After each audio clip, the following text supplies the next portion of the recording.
18వ తేదీన ఇన్సూరెన్స్ ఉద్యోగులు దేశవ్యాప్తంగా సమ్మె చేయబోతున్నారు. ఎందుకు చేస్తున్నట్టు?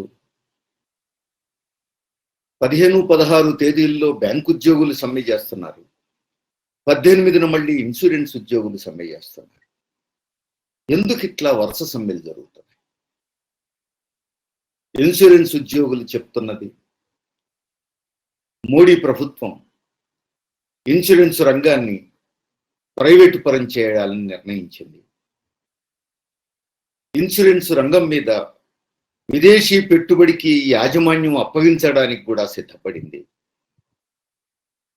దీన్ని మేము అంగీకరించమని చెప్పి ఇన్సూరెన్స్ ఉద్యోగులు చెప్తున్నారు. తప్పేమిటి? ఇన్సూరెన్స్ రంగం ప్రైవేట్ రంగంలో ఉంటే తప్పేమిటి? విదేశీ పెట్టుబడిదారులైతేనేమి, స్వదేశీ పెట్టుబడిదారులైతేనేమి దేశవ్యాప్తంగా సమ్మె చేసి ప్రతిఘటించాల్సినంత అవసరం ఉన్నదా? ఇవి మనం పరిశీలించాల్సినటువంటి అంశాలు. ఒకవేళ ఇవి నిజంగానే అంత తప్పు అయితే, అంత నష్టదాయకమైతే మరి మోడీ ప్రభుత్వం అట్లాంటి నిర్ణయాలు ఎందుకు చేయాలి? ఇది కూడా మనం పరిశీలించాల్సినటువంటి విషయం. ప్రభుత్వం కొన్ని విషయాలు చెప్తున్నది. ఇన్సూరెన్స్ రంగంలోకి ప్రైవేటు పెట్టుబడిని ఆహ్వానించడానికి కొన్ని కారణాలు చెప్తున్నది. అందులో మొదటి కారణం, ఇన్సూరెన్స్ రంగాన్ని క్రమంగా ప్రైవేటు పరం చేస్తే ఇన్సూరెన్స్ రంగంలోకి విదేశీ పెట్టుబడిని ఆహ్వానిస్తే క్రమశిక్షణ వస్తుంది అనేది చెప్తున్నారు. అంటే అది ప్రభుత్వ రంగంలో ఉంటే క్రమశిక్షణ ఉండదు, సంస్థ దెబ్బతింటుంది. ప్రైవేట్ రంగంలో ఉంటే లేదా ప్రైవేటు పెట్టుబడి కూడా అందులో చేరితే అప్పుడు దానికి క్రమశిక్షణ వస్తుంది, సంస్థ ఆర్థికంగా నిలదొక్కుంటుంది అనేది కేంద్ర ప్రభుత్వం చెప్పదలిచిన విషయం. అయితే ఇక్కడ కొన్ని అనుభవాలు చర్చకు వస్తున్నాయి. ఎస్ బ్యాంక్ కానీ, లక్ష్మీ విలాస్ బ్యాంక్ కానీ మరి ప్రతిష్టాత్మకమైనటువంటి ప్రైవేట్ సంస్థలే, అవి కుప్పగూలిపోయినాయి. మరి వాటిల్లో ఎందుకు క్రమశిక్షణ లోపించింది? క్రమశిక్షణ లోపించి అవి కుప్పగూలిపోయినాయా? పోనీ ప్రతిష్టాత్మకమైనటువంటి విదేశీ సంస్థలు ఉన్నాయి, లేమాన్ బ్రదర్స్, ఫోర్టిస్ లాంటి విదేశీ సంస్థలు ఉన్నాయి, బహుళజాతి సంస్థలు ఉన్నాయి, అవి కూడా కుప్పగూలినాయి. అంటే ప్రైవేటు పెట్టుబడి వస్తే క్రమశిక్షణ వస్తుంది అనేది నిజమైతే మరి లేమాన్ బ్రదర్స్ కుప్పకూలకూడదు, ఫోర్టిస్ కుప్పకూడకూడదు, ఎస్ బ్యాంక్ కుప్పకూడకూడదు. అందుకని ఇదేదో ప్రైవేటు పెట్టుబడి వస్తే క్రమశిక్షణ ఉంటుంది, ఆర్థికంగా సంస్థలు నిలబడతాయి, ప్రభుత్వ రంగం అయితే ఆర్థికంగా నిలదొక్కుకోవు, క్రమశిక్షణ రాహిత్యంతో కుప్పగూలిపోతాయనే వాదనకు ఎక్కడ నిలబడగలిగే అవకాశం కనిపించట్లేదు. ఇప్పుడు కేంద్ర ప్రభుత్వం చెప్తున్నటువంటి మరో కారణం ఏమిటి? ప్రైవేటు పెట్టుబడిని అవకాశం ఇస్తే లేదా ప్రైవేటీకరిస్తే సంస్థలో పారదర్శకత ఉంటుంది అనేది ఇప్పుడు కేంద్రం చెప్తున్నటువంటి మరొక అంశం. ప్రైవేట్ సంస్థల్లో ఎంత పారదర్శకత ఉంటుందో మనందరికీ తెలిసిందే. కానీ పారదర్శకతకు మరొక పేరు ఎల్ఐసి అనే విషయం మాత్రం మనం కాదు, మోడీ ప్రభుత్వమే చెప్పింది. కేంద్ర సమాచార శాఖ పారదర్శకతకు సంబంధించిన ఆడిట్ నిర్వహించి అందులో ఎల్ఐసికి ఏ గ్రేడ్ ఇచ్చింది మోడీ ప్రభుత్వమే. అంటే పారదర్శకతలో ఎల్ఐసిని మించిన సంస్థ మరొకటి లేదు అని మోడీ ప్రభుత్వమే సర్టిఫై చేసింది, ఏ గ్రేడ్ ఇచ్చింది. కాబట్టి ఎల్ఐసిలో పారదర్శకత లేదు, లేదా ప్రభుత్వ రంగ ఇన్సూరెన్స్ రంగంలో పారదర్శకత లేదు కాబట్టి ప్రైవేట్ వాళ్ళకు అవకాశం ఇస్తే పారదర్శకత వస్తుంది అనేటువంటి వాదనకు కూడా అవకాశం కనిపించట్లేదు. ఇక మూడొక వాదన ఏమిటి? లిస్టెడ్ కంపెనీగా మారిస్తే అప్పుడు పెట్టుబడి సమకూర్చుకునే అవకాశం వస్తుంది, పెట్టుబడి మార్కెట్తో సంబంధం వస్తుంది ఎల్ఐసికి, ఆ విధంగా పెద్ద ఎత్తున పెట్టుబడి సమకూర్చుకోవచ్చు అనేటువంటిది ఇంకొక అంశం కేంద్రం చెప్తున్నది. అసలు ఎల్ఐసికి పెట్టుబడి అవసరమా?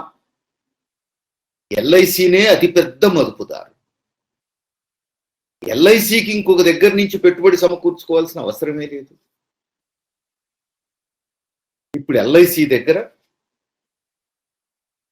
3.5 లక్షల కోట్ల నుంచి 4 లక్షల కోట్ల వరకు నిల్వలు ఉన్నాయి. ఇంకా ఎల్ఐసి పెట్టుబడుల కోసం ఇంకొక దగ్గరికి పోవాల్సిన అవసరం ఏమిటి? పెట్టుబడుల కోసం ఎల్ఐసి ఇంకొక దగ్గరికి పోవడం కాదు, ఎల్ఐసినే పెట్టుబడులు పెడుతోంది, అతిపెద్ద మదుపుదారు. అంతేకాదు, ప్రభుత్వానికి ఇస్తున్నటువంటి రుణాలలో 25% మించి ఎల్ఐసి సమకూర్చి పెడుతున్నది ప్రభుత్వ రుణాలు. ప్రపంచంలో మరే ప్రభుత్వానికి మరే ఒక్క సంస్థ ఇంత పెద్ద ఎత్తున అప్పులను సమకూర్చి పెట్టలేకపోతున్నది. ఆ విధంగా ప్రపంచంలోనే అతిపెద్ద వనరుల సమీకరణ సంస్థ ఎల్ఐసి. కాబట్టి ఎల్ఐసి పెట్టుబడుల కోసం పెట్టుబడుల మార్కెట్తో సంబంధం అవసరం అనేటువంటి వాదన హాస్యాస్పదం. ఈ వాదనలో డొల్లతనం స్పష్టంగానే అర్థమవుతుంది. అందుకని పొసగని వాదన ఇది. ప్రభుత్వం ఇంకొక విషయం చెప్తోంది. ఎల్ఐసిని లిస్టెడ్ కంపెనీగా మార్చడం వల్ల చిన్న చిన్న మదుపుదారులకు లాభం జరుగుతుంది, వచ్చే లాభాల్లో వాళ్లకు వాటా పోతుంది. ఆ విధంగా పెద్ద ఎత్తున మదుపుదారులు లాభపడతారు అనేటువంటిది ఇంకొక వాదన. ఇది షేర్ మార్కెట్ గురించి తెలిసిన వాళ్ళకి ఎవరికైనా నవ్వొచ్చే విషయం. ఎందుకంటే రీటైల్ ఇన్వెస్టర్స్ 3% మించి లేరు అనేది అందరికీ తెలిసిన విషయం. మిగతా 97% బడాబాబులే, పెద్ద పెద్ద సంస్థలే. అందుకని లాభాలు ఎంత ఎక్కువ పంచితే అంతగా బడా సంస్థలకు పోతాయి తప్ప రీటైల్ ఇన్వెస్టర్స్కు పోయేది చాలా నామమాత్రం. అందుకని ఈ వాదనలో కూడా పసలేదు. అట్లా కాదు, పాలసీదారులకు క్షేమం కోసం, పాలసీదారులకు లాభం కలిగించడం కోసం అనేటువంటిది ఇంకొక వాదన. ఆ వాదనకు మరీ అర్థం లేదు. ప్రపంచంలోనే పాలసీదారులకు అత్యంత భరోసా ఇస్తున్న సంస్థ ఏదైనా ఉన్నది అని అంటే అది ఎల్ఐసి. ఏ ఒక్క బహుళజాతి సంస్థ కూడా ఈరోజు ఎల్ఐసితో పోటీ పడగలిగే స్థితిలో లేదు. ఇది ప్రపంచం అంతా తెలిసిన విషయం. పాలసీల సెటిల్మెంట్లలో ఎల్ఐసి నెంబర్ 1, ప్రపంచంలోనే number 1, not only in India. ఏ ప్రభుత్వ రంగ సంస్థ, ఏ ప్రైవేట్ రంగ సంస్థ కూడా ఎల్ఐసితో పోటీ పడగలిగే స్థితిలో లేదు. దేశంలో మదుపుదారులకు, పాలసీ హోల్డర్లకు అత్యంత విశ్వసనీయంగా ఉన్నది ఎల్ఐసి. ఇన్సూరెన్స్ కట్టగలిగిన వాళ్ళు 60 కోట్ల మంది ఉన్నారనుకుంటే 42 కోట్ల మంది కేవలం ఎల్ఐసిలో ఈరోజు ఇన్సూరెన్స్ పాలసీదారులుగా ఉన్నారనే విషయం మనం అర్థం చేసుకోవాలి. అందుకని ఎల్ఐసిలో లేదా ఇన్సూరెన్స్ రంగంలో ప్రైవేటు పెట్టుబడిని ఆహ్వానించడానికి మోడీ ప్రభుత్వం చెబుతున్నటువంటి వాదనలేవి నిలబడగలిగే వాదనలు కాదు. ఇది స్పష్టంగా మనకు అర్థమైపోతున్నటువంటి విషయం. ఇక మరొక అంశం చూడాలి. అసలు ఈ ఎల్ఐసిని ప్రైవేట్ పరం చేయాలి, ఇన్సూరెన్స్ రంగాన్ని ప్రైవేట్ వాళ్ళకి అప్పచెప్పాలని ఇంత తాకతా పడుతున్నది కేంద్ర ప్రభుత్వం. అసలు ఎల్ఐసిలో ఉన్న పెట్టుబడి ఎంత కేంద్రాన్ని? 1956లో కేంద్ర ప్రభుత్వం పెట్టిన పెట్టుబడి 5 కోట్లు. 2011కు వచ్చిన తర్వాత ఆ పెట్టుబడిని 100 కోట్లకు పెంచింది కేంద్ర ప్రభుత్వం. మరి ఇప్పుడు ఎల్ఐసి ఆస్తిపాస్తులు ఎంతో తెలుసా? ఎల్ఐసి ఆస్తులు 32 లక్షల కోట్ల విలువ కలిగాయి. ఈ 32 లక్షల కోట్ల విలువైనటువంటి ఎల్ఐసి సంపదలో కేంద్ర ప్రభుత్వం వాటా ఎంత? ఈ 32 లక్షల కోట్లు ఈ దేశ ప్రజల విశ్వసనీయత మీద ఆధారపడి, ఇన్సూరెన్స్ ఉద్యోగులు ఒకవైపు, ఇన్సూరెన్సు పాలసీదారులు ఒకవైపు, అట్లనే ఎల్ఐసి ఏజెంట్లు ఇంకొక వైపు, వీళ్ళందరి కృషి ఫలితం ఈరోజు ఎల్ఐసి ఈ స్థాయికి ఎదిగింది. పైగా కేంద్ర ప్రభుత్వం పెట్టినటువంటి ఆ 5 కోట్లకు 2011లో కానీ 100 కోట్లకు పెంచలేదు. ఎల్ఐసి కేంద్ర ప్రభుత్వానికి ఇచ్చినటువంటి డివిడెండ్లు ఎంత? 28,000 కోట్లు. 28,000 కోట్లు. ఇదే కాదు, నేను ముందే చెప్పినట్టు కేంద్ర ప్రభుత్వానికి అవసరమైనటువంటి వనరుల్లో 25% మించిన అప్పులు సమకూర్చి పెడుతున్నది ఎల్ఐసిని అనేటువంటి విషయం కూడా. ఏ ప్రైవేట్ సంస్థ ఈ పని చేయదు. ఏ ప్రైవేట్ సంస్థ 5 కోట్లు పెట్టుబడి పెడితే 28,000 కోట్లు డివిడెండ్లు ఇవ్వదు.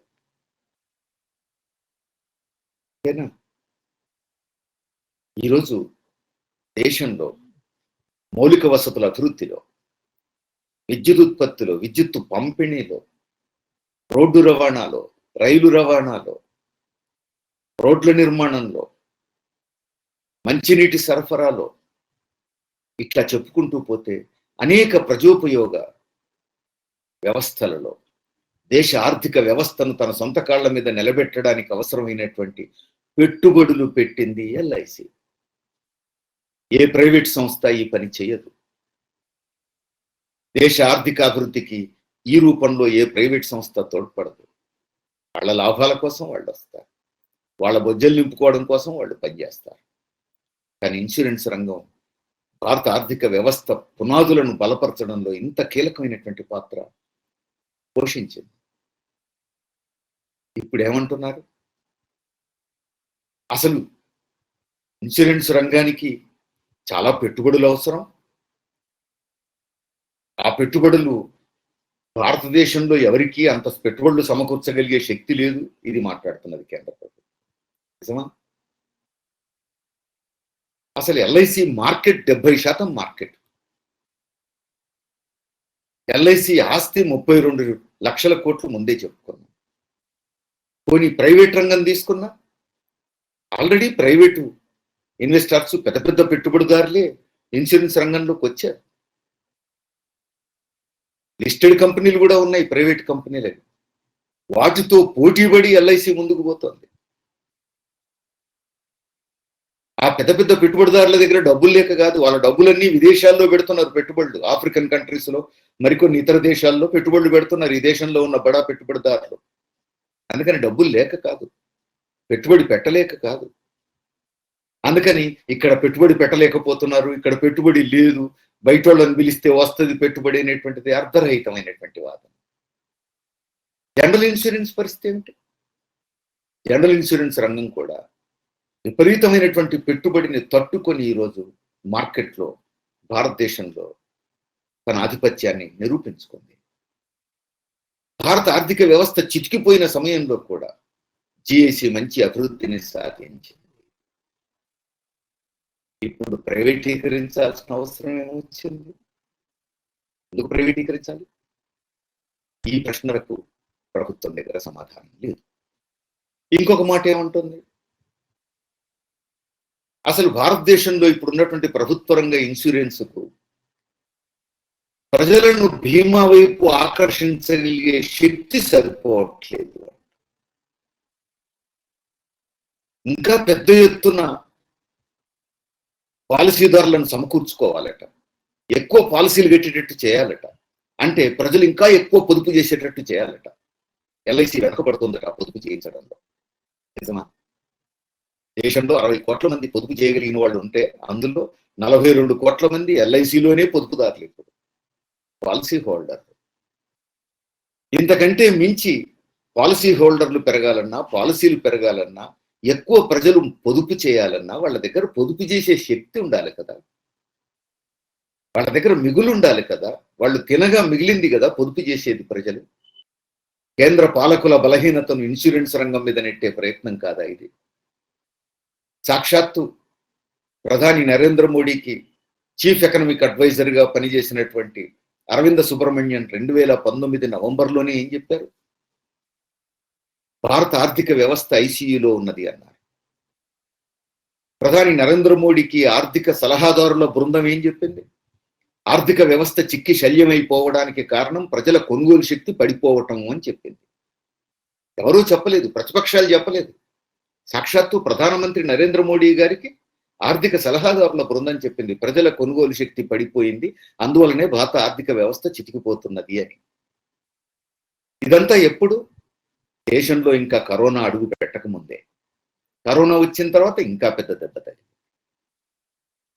కాబట్టి మోడీ ప్రభుత్వం అనుసరిస్తున్న తప్పుడు ఆర్థిక విధానాల వల్ల ప్రజల కొనుగోలు శక్తి పడిపోయి పొదుపు చేయగలిగే శక్తి పడిపోతా ఉంటే తన చేతగాంతనాన్ని, తన బలహీనతను ఇన్సూరెన్స్ రంగం మీద నెట్టేయడం తప్ప ఇంకేమన్నా ఉందా? ప్రభుత్వ రంగ ఇన్సూరెన్స్ రంగాన్ని బదనాం చేయడం కదా ఇది. ఎల్ఐసిని బదనాం చేయడం, జిఐసిని బదనాం చేయడం కదా ఇది. అన్యాయం కదా.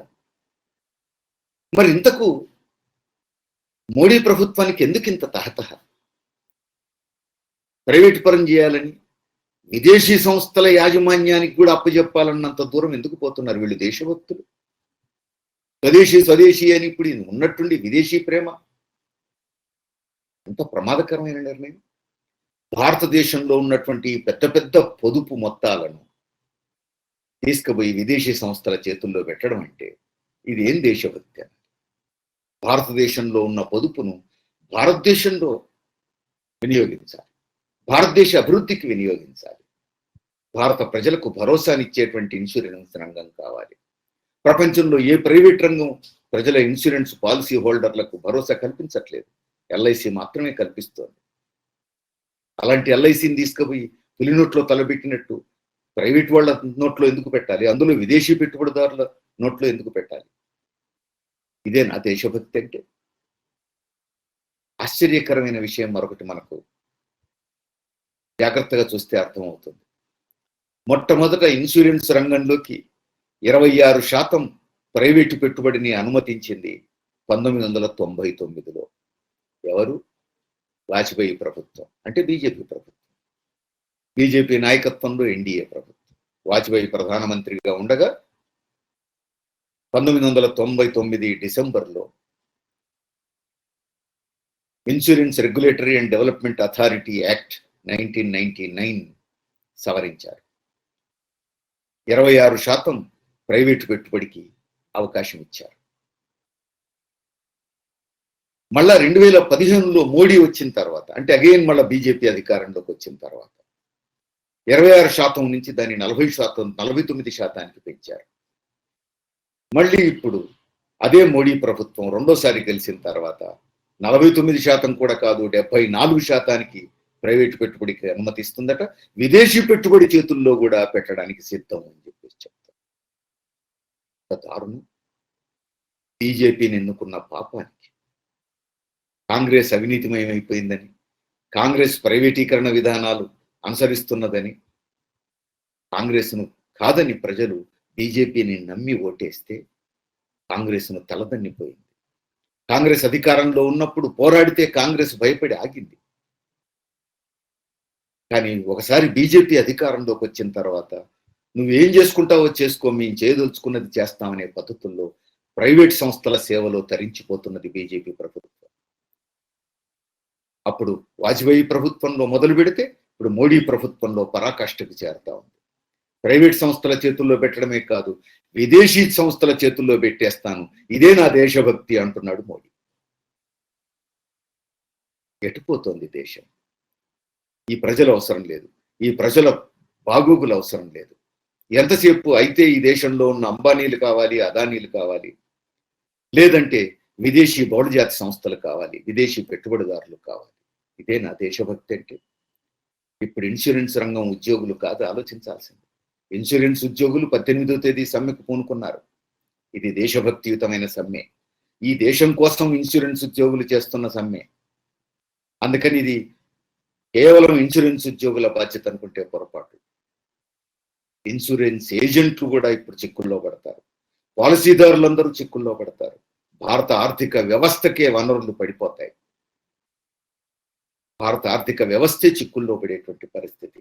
దేశానికే ఇది ప్రమాదకరమైనటువంటి నిర్ణయం.